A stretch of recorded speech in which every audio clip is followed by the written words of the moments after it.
How's it going, everybody? Coach Eric here, also known as the Tumble Chef. Tumble Chef, also known as Coach Eric. And welcome to tonight's Motivation on a Monday. I'm not sure if anybody get on here. It is kind of late here in Maryland. However, but I just want to ask you guys a question, and I'm asking you to ask yourselves. If you watch this later, take some time out of the day and ask yourself this question. What are you holding on to that is holding you back? Right? Now, for me, I believe that people are comfort based, familiarity based, right? We do things that we know, we're comfortable with, that make us feel okay. We're around people that make us feel comfortable. We stay in situations and scenarios that make us feel comfortable. The reality of the situation, what if I told you that those things are the very things that are holding you back, right? I was watching this video with Dave Chappelle. Shout out to Dave Chappelle. He don't know me, but I just figured I would say that. It sounded right. And he was talking about the salt trap. And he was talking about how Bushmen find watering holes. If you don't know this, there are places in the world where water is not in abundance. So finding water is like gold almost, right? If you're in a country that is in a drought, knowing where the water is can be the difference between healthy living and unhealthy living. So they said the Bushman has this thing called a salt trap.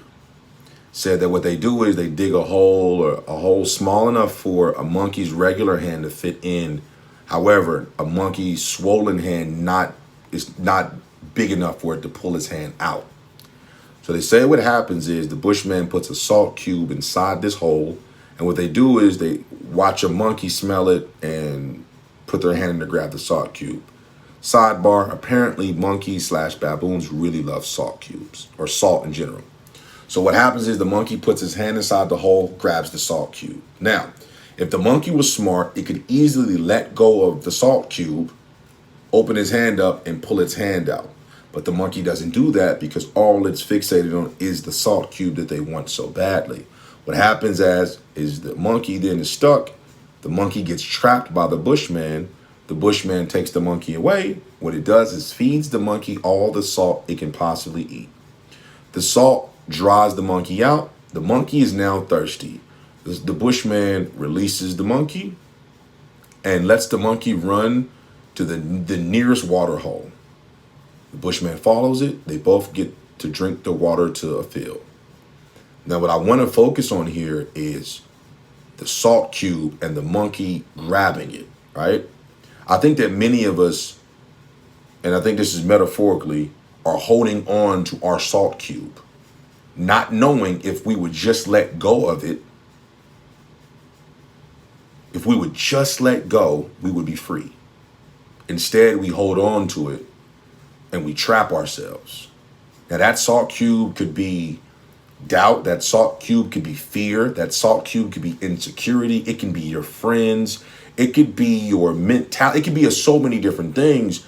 And that is the reason I decided to name this what are you holding on to that is holding you back? Or what are you holding on to that is trapping you? Now, this is coming from a person who believes that as people, a lot of the things that we deal with is self-inflicted. I know I'll speak for myself personally.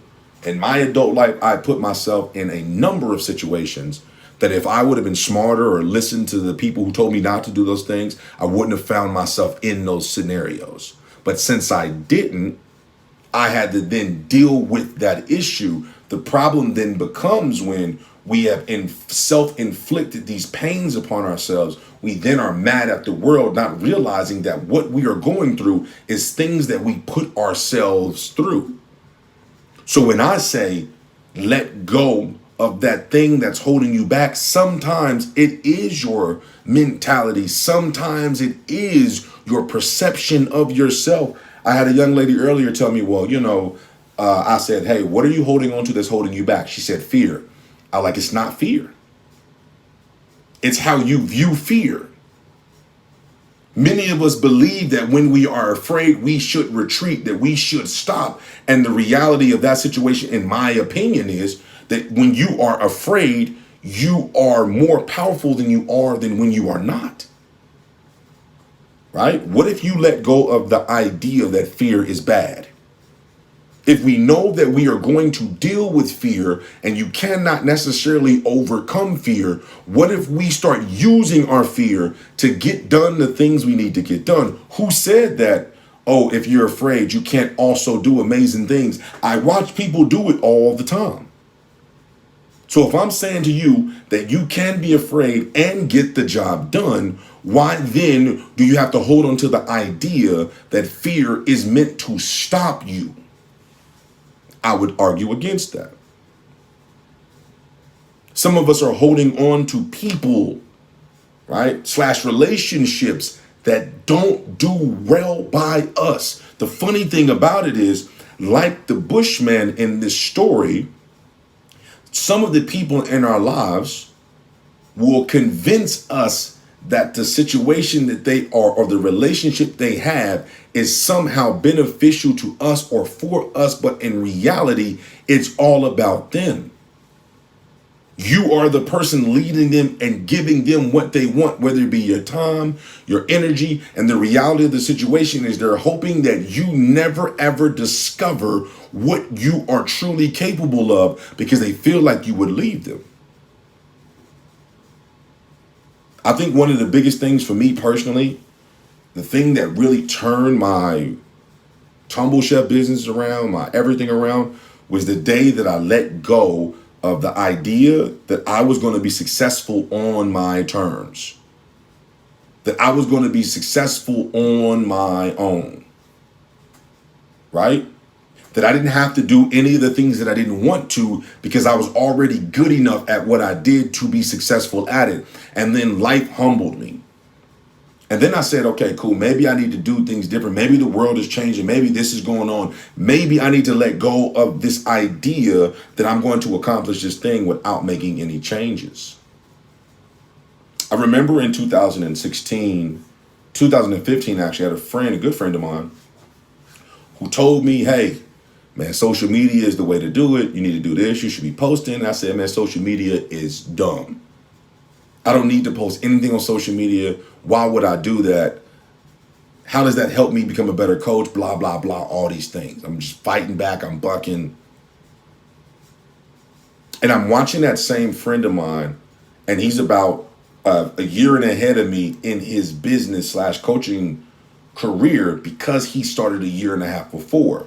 It wasn't until I bought into what social media provided for me that it allowed me to then change the entire trajectory of my company.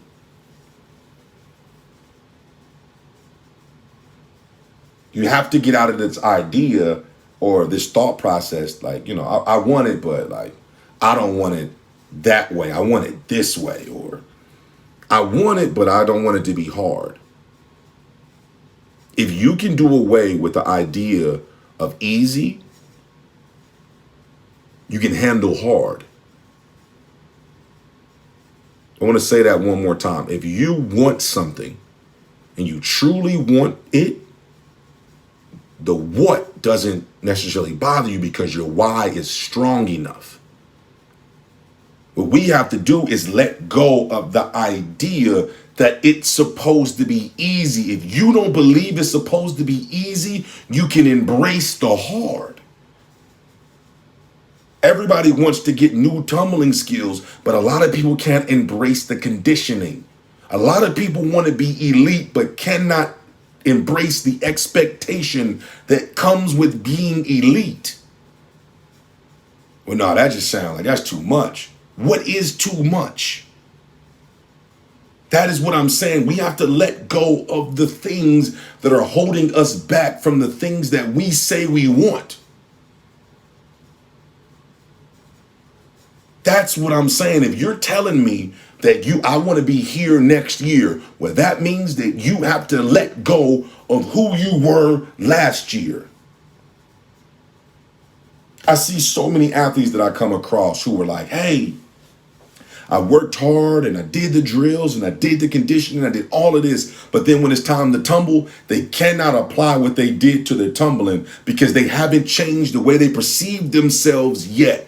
They still see themselves as the person they were a year ago, not even buying into the idea that they put in a year's worth of actual, absolute work.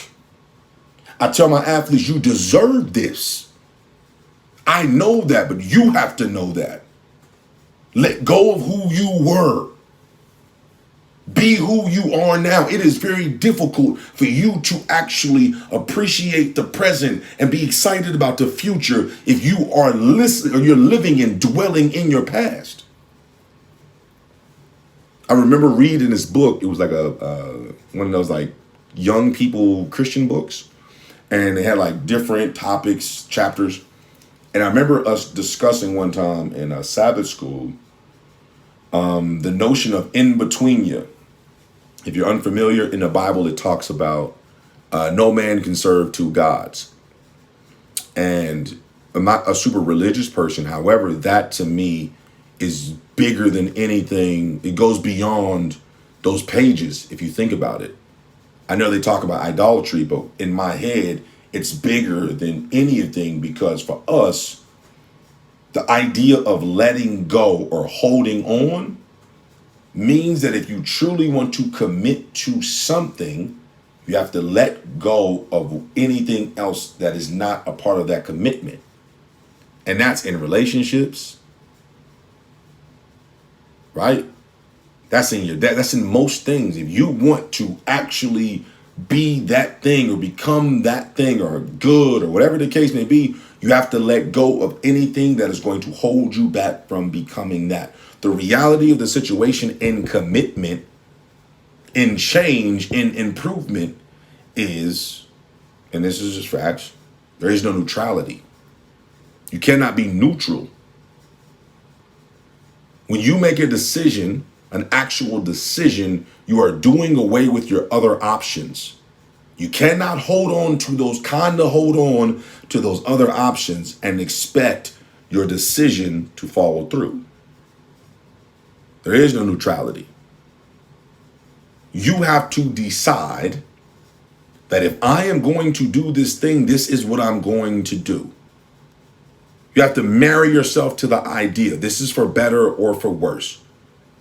I don't care if it's 100 lemon squeezes, 200, I don't care if it's 1,000 lemon squeezes. There should not be a cap on the amount it takes for you to get that thing done. That to me is, what are you holding on to that is holding you back? Sometimes it's a number. Sometimes it is an idea that this is not what I signed up for. If you can do away with well, this is too much or this is too hard, and you can just embrace that, you then become unstoppable. Because then the work becomes irrelevant. There's no amount of work that can be thrown at you that can deter you from getting your goal, because you set your mind on it. So I would ask you this one more time, and I'll end here. What are you holding on to that is holding you back? I truly hope that this makes sense. If you watch this in the future, leave a comment. Let me know how you feel about it. I appreciate your time. Peace.